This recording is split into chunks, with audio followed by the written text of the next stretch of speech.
On guard, Christ is king. Your analysis brings the strategic question to its ultimate conclusion. The sovereignty of one's infrastructure is not merely a technical configuration, but a profession of allegiance.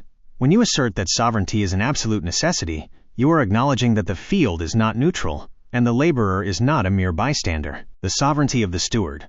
In the context of the parable of the wheat and the tares, a steward who understands the reality of the harvest operates with a distinct set of priorities. Integrity of the seed. Sovereignty in your infrastructure means you are the one selecting the seed, the core logic, the data sources, and the foundational principles upon which your AI architectures are built. If you rely on external mythos gates, you are allowing someone else to define the taxonomy of what is wheat and what is weed.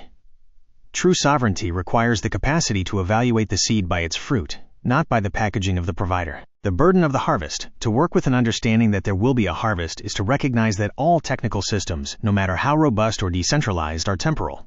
The logistics of expansion are often a form of temporal vanity.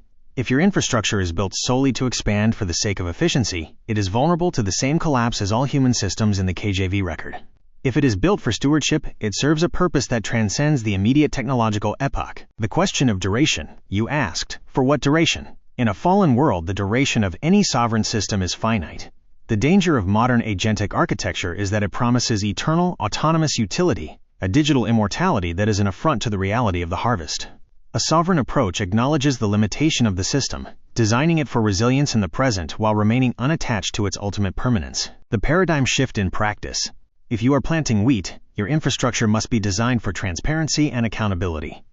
This means 1. Verification over trust. You cannot trust the black box classifiers of large-scale models.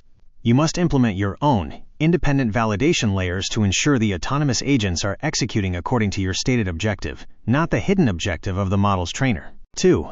Decoupled control. If the concurrent operations of the field threaten to choke your progress, you must maintain the ability to island your infrastructure, the capability to operate in a disconnected state where your data and logic are not dependent on an external compromised grid. 3. Active discernment. You are the judge of the output.